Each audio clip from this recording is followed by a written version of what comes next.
500년의 세월조차 풀지 못한 신비의 미소 모나리자.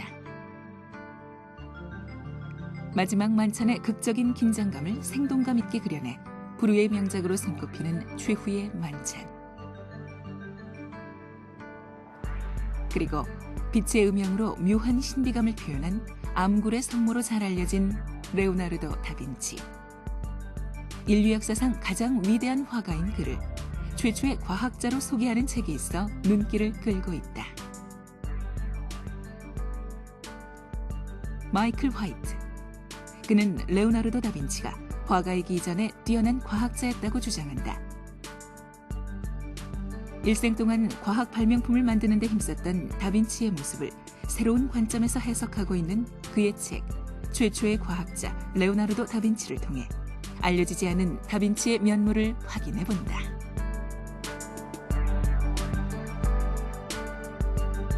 안녕하십니까, 정준영입니다. 시대가 바뀌면서 역사적 인물에 대한 평가가 달라지는 사례 많이 찾아볼 수 있죠. 평가의 대상이 되는 인물이야 그때나 지금이나 같은 사람이겠습니다만 그 인물을 해석하는 관점 자체가 세월이 흐르면서 달라지기 때문입니다. 레오나르도 다빈치는 이처럼 분분한 역사적 평가를 받고 있는 대표적 인물 중 한 사람이라고 할 수 있을 텐데요. 르네상스를 빛냈던 만능의 천재이자 모나리자를 그린 위대한 화가로 잘 알려져 있는 사람. 그런데 그가 최초의 과학자이기도 했다는 주장을 담고 있는 그런 책이 있어서 우리의 관심을 끕니다. 과학자로서의 다빈치, 조금 어색하신가요? 과연 어떤 모습이었는지 오늘 한번 확인해 보시죠. 오늘 과학자로서의 다빈치의 삶을 조명하는 데 도움을 주실 두 분 이 자리에 함께 모셨습니다. 먼저 제 옆에 계신 분은 미술비평가이시면서 활발하게 저술 활동을 하고 계시는 김광우 선생님, 감사합니다. 예, 감사합니다. 또 그 옆에는 이 핵물리학자이신데 그러면서 과학 방면의 저술을 활발하게 하고 계신 송은영 선생님, 역시 감사합니다. 네, 감사합니다. 예, 오늘 두 분을 모시고 이 과학자로서의 다빈치의 모습 한번 조명해 보려고 하는데요. 먼저 김광우 선생님, 다빈치는 이미 인류 역사상 가장 위대한 예술가의 한 명이자 또 천재로 꼽히고 있는 이런 사람입니다. 근데 다빈치를 굳이 과학자로 봐야 되는 이런 역사적 의미라고 할까요? 왜 굳이 과학자로 보려고 하는 겁니까? 예, 그러니까 우선 그 과학이라는 말의 정의부터 규명하고 이야기를 시작해야 될 것 같습니다. 예. 이제 사전에 보면은 과학이라는 말의 정의가 가정하에 인식 목적과 합리적인 방법으로 지식을 체계화하는 것이다 그랬거든요. 예. 그러면은 그 어떤 호기심, 가정이라는 것은 호기심이 발동하지 않으면 생기지가 않고 예. 또 지식을 체계화한다는데 지식이라는 거는 이제 영어로 knowledge라고 그러죠. 우리가 knowing하는 거, 알고 있는 거를 체계화한다 그 말이 있거든요. 그러면 레오나르도가 참으로 호기심이 많은 사람이었고 그 사람의 호기심이 구체적으로 그 많은 노트북에 나타나 있는데 그것들을 실증해보고 규명해 봄으로써 그 사람이 가지고 있는, 알고 있는, 노잉하고 있는 것이 실증이 되는가, 그거를 밝히는 데서 그 사람이 과학자냐 아니냐 이렇게 말할 수 있을 거라고 생각이 됩니다. 근데 뭐 이 책에도 보면 저자인 마이클 화이트가 앞에서 이미 강조하였듯이 나는 레오나르도가 분명히 과학자였다고 믿는다. 이것을 받아들이기 위해서는 과학이라는 단어가 뜻하는 것을 더욱 광범위하게 해석해야만 한다. 나에게 과학이란 탐구이고 질문이며 상상력을 응용하는 것이고 또한 분석이다. 뭐 이런 표현을 쓰고 있거든요. 아마 이런 의미에서 다빈치가 과학자이다. 뭐 이런 얘기인 것 같은데요. 근데 또 우리가 좁은 의미에서는 과학이라는 걸 좀 다르게 정의하고 있지 않습니까? 그래서 어떤 사람들은 과연 이 다빈치를 과학자로 볼 수 있느냐고 반론을 제기하는 분들도 계시고요. 또 이 저자가 말하는 식의 어떤 과학 개념을 따른다고 한다면 왜 이 다빈치가 최초의 과학자냐? 그리스에도 이런 걸 활동을 했던 사람 많이 있었다. 이런 식의 반론을 또 펼 수 있을 것 같은데 송은영 선생님은 어떻게 보시나요? 최초의 과학자라는 입장에서 보면은 그건 좀 너무 어폐가 좀 있지 않을까 싶은 생각이 있습니다. 옛 시대에는 그러니까 모든 사람이 많은 분야를 연구했지 않습니까? 뭐 과학과 공학이라는 것도 나누어져 있지도 않았고 그런 면에 있어서 레오나르도 다빈치가 뭐 아까 선생님께서 말씀하신 대로 그런 관점으로 따지면은 분명 과학자적인 업적을 남겼다고 볼 수도 있겠죠. 그렇지만 우리가 이제 세분화되어 되어 있는 오늘의 입장에서 봤을 때는 관점에서 봤을 때는 과학과 공학은 분명히 구별이 되고 있고 그 중에서 과학은 자연의 신비를 우리 법칙으로 구체화되어지는 걸 과학이라고 아우르는데 레오나르도 다빈치 같은 경우를 보면은 그러한 업적은 그 무수한 업적들 중에서도 정말 찾아보기가 좀 힘들다. 그러니까 대부분은 발명품이 많기 때문에 그러니까 위대한 과학자라기보다는 좀 위대한 발명가, 걸출한 공학자 이렇게 표현하는 게 좀 더 합당하지 않을까라는 생각입니다. 예, 뭐 아마 이 책의 의도는 우리가 다빈치를 너무 예술가로만 알고 있기 때문에 다빈치에도 이런 면도 있다라는 것을 좀 밝히기 위한 이런 의미가 아닐까 싶긴 합니다만 일단 천재 화가로 잘 알려져 있다는 거죠. 이 다빈치의 삶을 이해하기 위해서는 이런 여러 가지 측면을 종합적으로 이해해야겠습니다만 또한 이 다빈치가 어떤 사람인가를 알기 위해서 당시의 시대 같은 것들도 좀 배경으로 알 필요가 있을 것 같습니다. 르네상 시대를 한번 반추해 보시면서 다빈치가 어떤 사람이었는지. 이제 레오나르도는 그 빈치라는 작은 마을에서 태어났고요. 예. 그래서 그 그 게리사, 오늘날 우리로 말하면 게리사의 아들로 이제 물론 그 결혼하기 전에 여인, 그 자기 하녀와 사이에서 태어난 사람입니다. 그래서 이제 그 어머니에 대한 관계 때문에 그 사람의 그 동성애 같은 걸 얘기하기도 하는데, 빈치에서 18살 때 피렌체라는 그 번화한 도시로 오거든요. 레오나르도가 피렌체에서 화가로 출발을 합니다. 그래서 베로키오라는 그 화가 밑에서 조각가면서 화가 밑에서 12, 13년 동안 도제 생활을 하고 나이 30살에 이제 마스터가 돼서 개업을 했는데 일감이 없으니까 이 사람이 그 피렌체를 떠나서 밀라노로 가서 밀라노는 그 당시 군수 산업이 발달되지 않았거든요.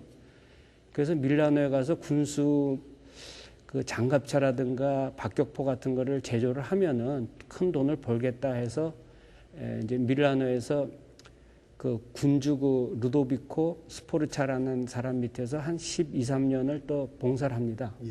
그래서 이제 아이러니컬한 거는 이 사람이 화가로 길이 잘 열렸다면은 아마 오늘날 같은 이런 담화는 없겠죠. 과학자가 될 뭐 이유가 하나도 없으니까. 근데 화가로서 이제 인정을 받지 못하니까 이 사람이 그 자기 재능을 과학으로 돌린 거거든요.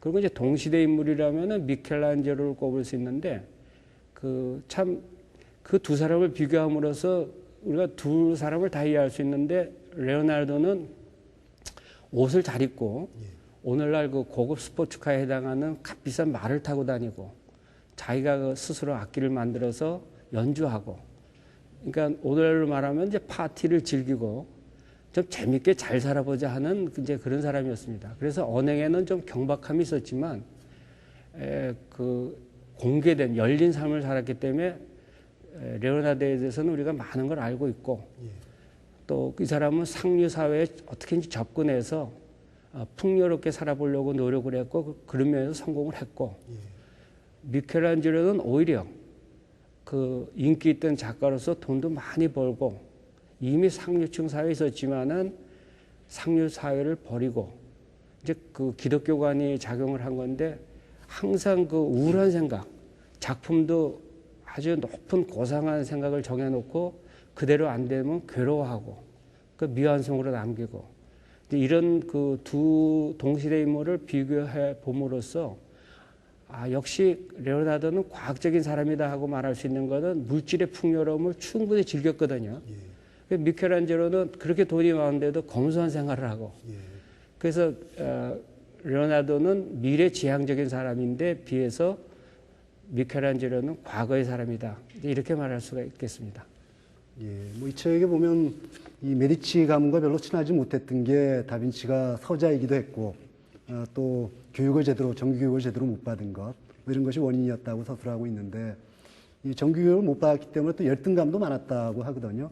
당시에 어떤 이 지배적인 관행으로 보자면 별로 잘 어울리지 않는 왼손잡이였다든지 뭐 이런 특징도 갖고 있다고 하는데 송 선생님, 다빈치 개인적으로 어떤 특징들이 있는지 이 부분에 대해서 좀 요약을 해주시겠습니까? 근데 이제 과학자적인 입장에서 굉장히 중요한 것 하나가 지금 있는데요. 그러니까 다빈치가 이제 비밀주의자였다는 거, 그게 굉장히 중요하다는 겁니다. 이 사람이 동성애자였는데 한 번은 이제 동성애로 이제 고발을 당한 적이 있습니다. 근데 그때 그 당시에 그 동성애는 굉장히 중죄여가지고 화형까지 당할 수 있는 범죄였거든요.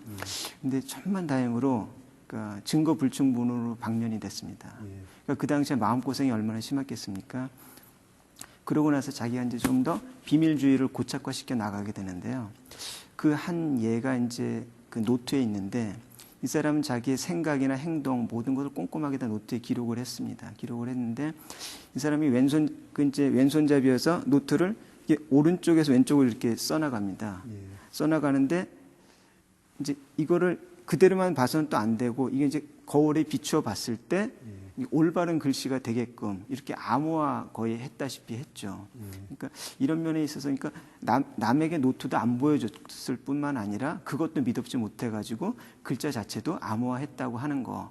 그러니까 혼자만 즐기는 미술품은 뭐 큰 가치를 못 받듯이 이 사람이 아무리 그러니까 훌륭한 업적을 쌓았더라도 이게 만인에게 대중에게 공개되지 않았기 때문에 뒤에서 좀 이야기를 해야 되는 문제이지만 그러니까 과학사적으로 좀 높이 평가하기에는 조금 어렵지 않나 그런 생각이 좀 있습니다. 겉으로는 굉장히 화려한 사람이었는데 속으로는 또 굉장히 우울함을 감추고 있었던 이런 사람이기도 했군요. 네. 지금 말씀하셨던 그 다빈치가 기록한 노트들이 빌 게이츠가 거금을 주고 구입해서 널리 알려지기도 했던 코덱스 아틀란티쿠스라는 그걸 말씀하시는 거죠. 거기 보면 그에게 영향을 준 사람들의 명단도 이렇게 기록이 돼 있다라고 하는데 아까 미켈란젤로 말씀하셨습니다만 이 영향을 줬던 인물들이라고 할까요? 이 다빈치와 같이 교류를 했던 이런 사람들은 어떤 사람들이 있을까요? 그러니까 이제 그 놀라운 거는 아까도 말씀드렸지만은 그 기초 교육을 받지 못했는데 그 라틴어를 이제 40살이 돼서야 배웁니다. 그런데 그 통찰력이 참으로 그 천재적이라고 말할 수 있는 거는 그 교육을 받지 못했음에도 불구하고 그 노트에 적혀 있는 제가 지금 이름을 정확하게 기억할 수는 없지만 당시에 유명한 수학자라든가 지질학자, 철학자 이런 사람들의 그 이름이 언급돼 있고 또 많은 장서를 가지고 있었고 그런 거 보면은 그 사람들의 강의를 레오나르도가 들었느냐 안 들었느냐는 알 수 없지만 최소한도 이름을 언급한 거로 봐서는 그 사람들 당대의 유명한 그 수학자나 과학자들의 그 이론에 관심이 많았다는 거는 알 수가 있고 그 조금 전에 그 암호화하셨다고 그러셨는데 물론 이제 그 사람 그 설계 드로잉 같은 거 보면은 오늘날 그래서 그 약간의 암호를 해득해야 규명할 수가 있습니다. 근데 그건 제가 어떻게 또 충분히 이해가 되냐면은 그 예를 들어서 그 정 선생님이 과학자인데 기막힌 거를 설계했다고 칩시다. 그러니까 그거를 다 노트에다 다 적어 놓고 남은 누가 그 훔쳐가면은 제조할 수 있는 거거든요.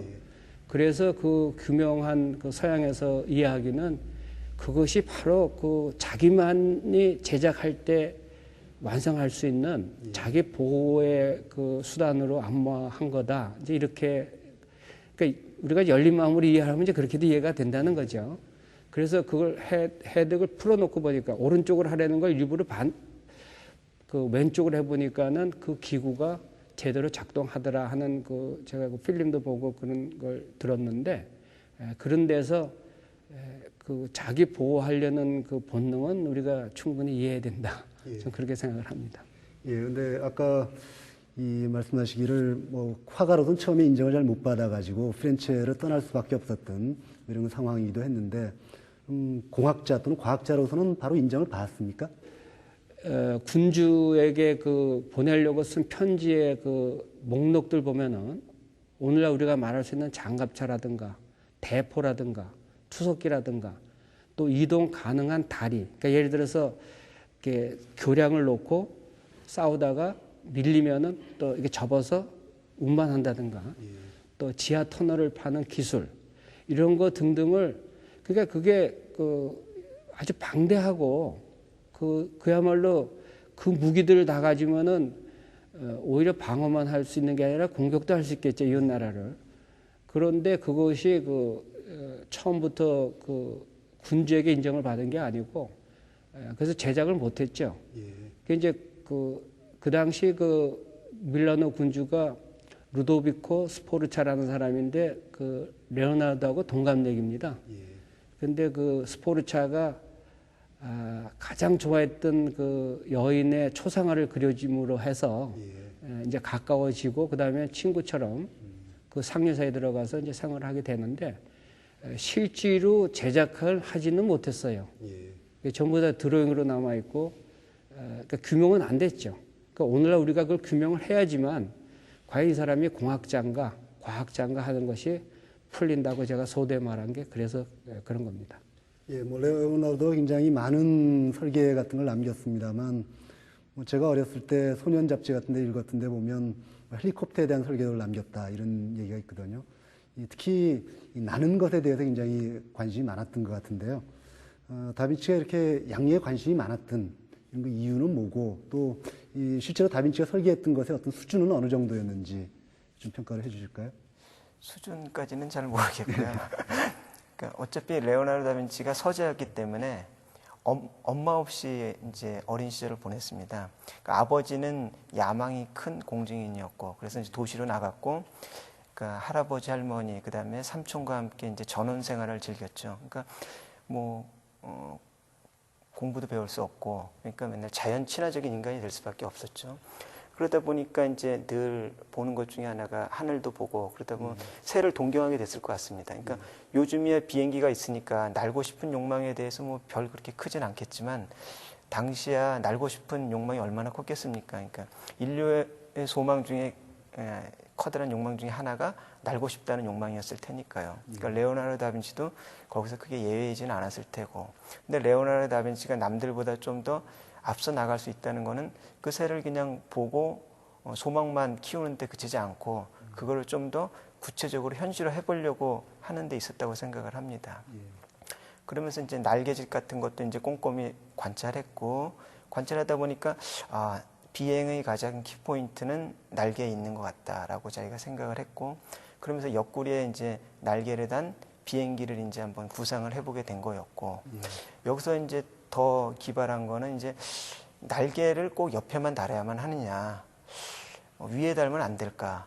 아주 독창적인 해석인데, 거기서 이제 지금 우리가 헬리콥터라고 하는 아이디어를 냈다고 하는 데서 좀 남다른 독창적인 면은 분명히 엿보인다고 생각하고 있습니다. 예, 또 뭐 다빈치가 높이 평가받는 분야 중에 하나는 해부학 분야 아니겠습니까? 근데 뭐 당시에는 아직 의학이 별로 발달하지 못했기 때문에 의사들보다 오히려 화가들이 그런 해부학적 지식을 더 많이 갖고 있었다는 그런 얘기도 합니다만, 다빈치의 어떤 해부학적인 업적, 여기에 대해서는 어떻게 평가할 수 있을까요? 제가 볼 때는 다빈치의 그 여러 업적 가운데 이 해부학적인 업적이 가장 빛나는 업적 중에 하나가 아닐까 싶기도 합니다. 그런데 이제 그 해부를 한 목적이 그러니까 의학을 위한 것이 아니었고 그림을 위한, 미술을 위한 해부였다고 하는 점이었고요. 그러니까 그림에 대한 열정이 굉장히 남달라가지고 그러니까 인체를 표현하는데 좀 더 완성도 있게 표현하고자 하기를 바랬고, 그러자면 이제 근육, 그 다음에 뼈 이런 것들이 어떻게 연결되어 있느냐를 살피는 게 가장 중요했을 겁니다. 그러자면은 인체 해부는 필수적인 코스였을 테고요. 근데 그 당시에 이제 해부는 불법이었는데 이제 그러다 보니까 이제 버젓이 대낮에 해부를 할 수는 없고 밤에 몰래 해부를 해야 되는데, 근데 얼마나 그 밤에 혼자서 몰래 해부하는데 얼마나 무서웠겠습니까? 근데 그걸 다 이기는데, 그것도 뭐 한두 구 해부한 것도 아니고 여러 구 해부를 했는데 그걸 다 이길 정도로 그 미술에 대한 열정이 대단했다고 이제 거기서 알 수 있겠죠. 예. 네. 이 다빈치가 남긴 발명품들, 이거 실제로 한번 구현해봤던 사례들, 이것들이 화면으로 나와 있는데요. 화면 한번 살펴보시면서 계속 얘기 진행하도록 하겠습니다.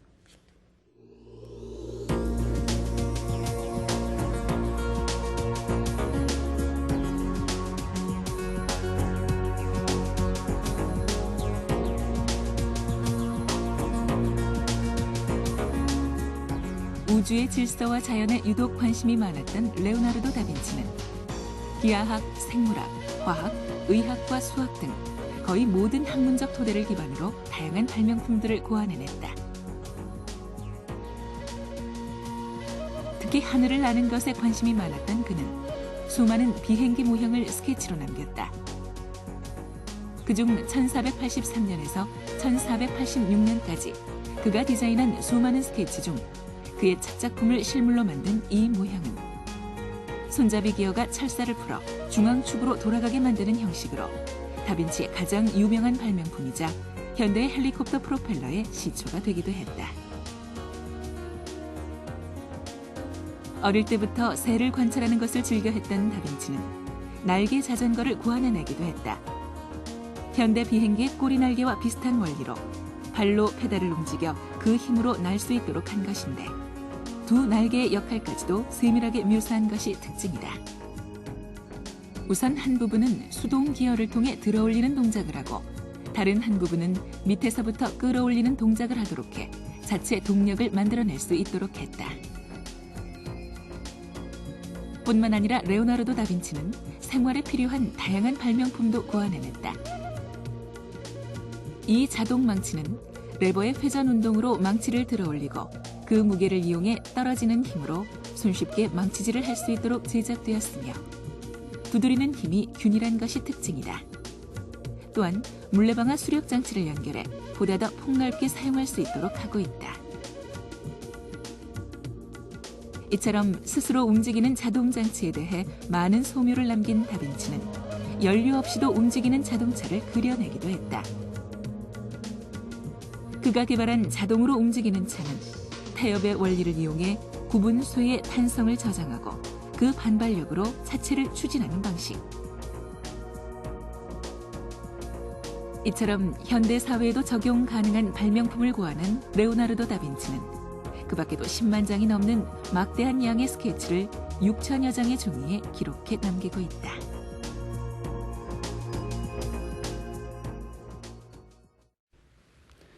이 화면에서 나온 지금 보신 내용은 이탈리아의 전문가들이 다빈치가 남긴 그대로 직접 만들어 본 것이라고 합니다. 지금 만들어 봐도 상당히 정교한 원리에 기반을 두고 있는 것이다. 이런 그 평가가 나오고 있는데요.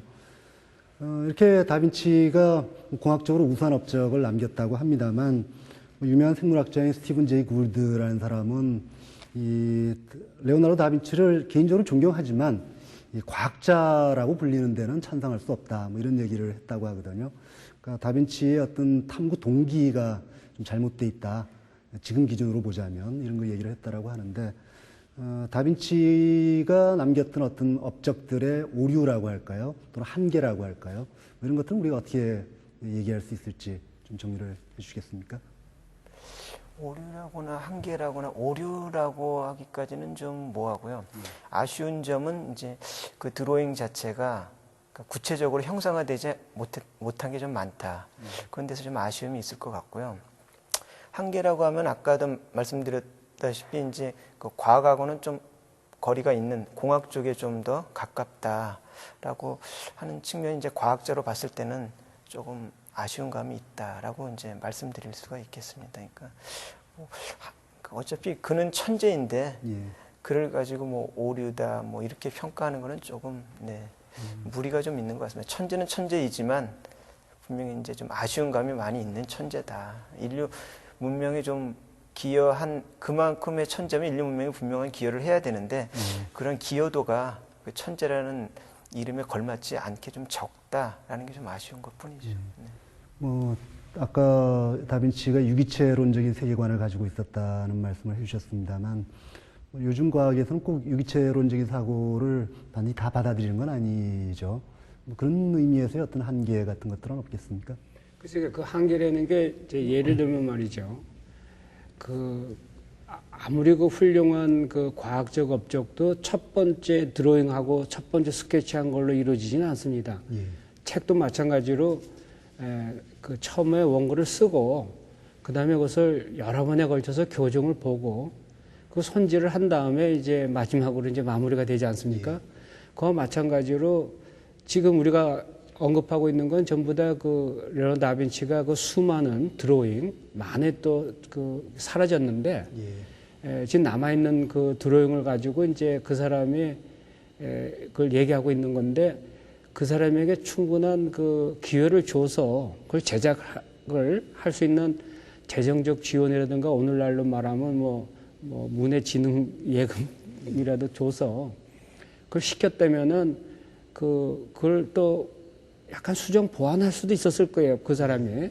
그래서 완결한 어떤 그 발명품을 내놓았을 텐데 그 뭐 하나도 시키질 않으니까 또 스케치로 남겨놓고 또 아까 얘기하신 대로 또 비행기가 관심 있으면 또 그 날개를 만들어서 또 사람 시켜서 그 뭐 다리 다치기도 하고 그랬는데 또 자꾸 그쪽에도 실험하게 되고 그러니까 그 많은 관심을 전부 다 글로서 드로잉으로서밖에 남길 수 없었다는 거는 퍽 아쉬운 부분인 것 같습니다. 김광훈 선생님께서는 계속 이 첫 번째 시도밖에 못 해봤던 이 한계를 말씀하시면서 아쉬움을 계속 표명해 주셨는데 전체적으로 과학자로서의 다빈치 어떻게 평가를 하시겠습니까? 그렇죠.